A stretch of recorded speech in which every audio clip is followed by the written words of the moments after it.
Have you ever felt like you're just endlessly searching for something, but you don't even know what it is?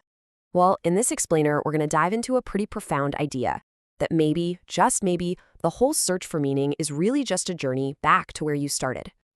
I mean, just let that sink in for a second. It's a total paradox, right?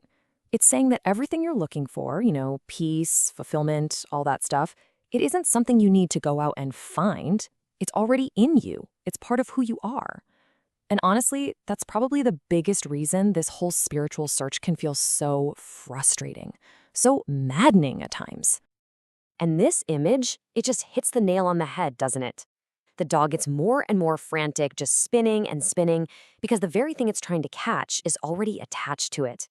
It's this game of endless, self-defeating effort. So what is it inside us that keeps us chasing our own tail? Well, to figure that out, we need to look at these two competing forces inside our own heads. To really get to the bottom of this internal chase, we've got to examine these two very different minds that are always at play within us. The source material calls them the artificial and the original. Let's break down what that actually means. Okay, so you can see the contrast is pretty stark. On one side, you've got the artificial mind. This is our ego, right? The personality that we build. It's always fueled by motivation, always looking for the next goal, the next achievement. It's conditioned by our families, our culture, and let's be real, by the constant pressure to be someone. Then, on the other side, you have the original mind. This is our natural state. It's egoless, it's totally unconditioned, and it's perfectly happy just being. It doesn't need a goal. All it needs is our pure, undivided attention. Now, it's really important to get this. The artificial mind isn't the bad guy here. Not at all. It's actually a necessary tool we start building the moment we're born, just to navigate the world and survive. But here's the catch. Here's the paradox. The very same tool that helps us get started in life can end up becoming the cage that traps us later on. And you see this play out everywhere. A little baby learns pretty fast that smiling at mom gets it food. That's diplomacy, right? That's the start of the artificial mind.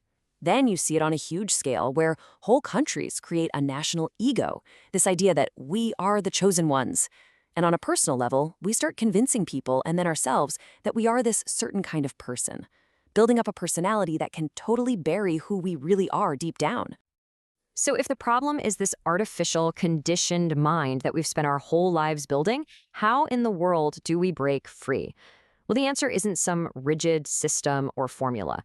It's more like an art. The art of liberation. This is such a cool way to think about it. Liberation isn't about learning more stuff to add to our conditioned mind. It's the art of dehypnosis. It's about unlearning. It's like waking up from a dream you didn't even know you were in.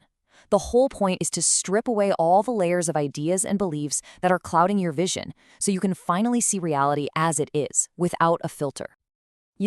All that conditioning, all those emotions we push down, anger, guilt, you name it, they don't just exist in our heads. They get physically stuck in our bodies. They become tension, knots in our muscles, actual blocks in our energy. Our bodies literally get hardened by our minds. So this art of liberation is all about dissolving those physical blocks so our natural energy can finally flow freely again. And this is a super practical process. It all starts with just awareness. Closing your eyes, sitting quietly, and just feeling where those blocks are. Where's the tension? Then you can use all sorts of methods, like yoga or even deep massage, to actively work on dissolving that hardness. And what happens? That trapped energy gets released and it starts to move. You become fluid again.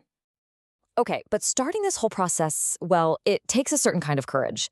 It really demands that we make a fundamental choice about how we're going to approach life and the huge unknown that lies beyond what we think we know. And this brings us to what's called the gambler's choice. So I'm going to ask you, seriously think about this. When you're standing right at the edge of everything you know and you're staring out into the infinite unknown, what's your mindset? Are you a cautious businessman, carefully calculating every single risk? Or are you a gambler, willing to just take the leap? The businessman's whole philosophy is never risk what you have for what you don't. Simple as that. He clings to what's familiar, to security, to that artificial mind he's built so carefully. But the gambler, or, and I love this, the source also calls him the thief, he has a totally different mindset. He's willing to steal himself away from his own security, to stake literally everything he has, his identity, his comfort, on a perhaps. He risks everything he knows for what he doesn't. And That is the radical kind of courage it takes to discover what's real. So, what happens when you actually make that gamble? When you finally let go of that artificial mind and the endless chase? You don't end up in some bizarre new place. Nope. You just come full circle. This is kind of the punchline to the whole cosmic joke. After all that struggle, all the searching, you just drop it. You come home. And the first thing you'll do is just laugh. Laugh at how completely absurd the whole thing was. Because you realize the treasure was never lost in the first place. And then it hits you. This simple, quiet state of being, this is it. This is what you were running all over the world trying to find. And it was right here the whole time, just patiently waiting under all the noise of your own search. The seeking itself was the only thing hiding it from you. So I'm just going to leave you with this one final thought to chew on. In a world that is constantly screaming at us to do more, to strive, to achieve, to become something, what if the deepest truth is found not in more effort, but in less? What if the real path to finding yourself is just to stop searching?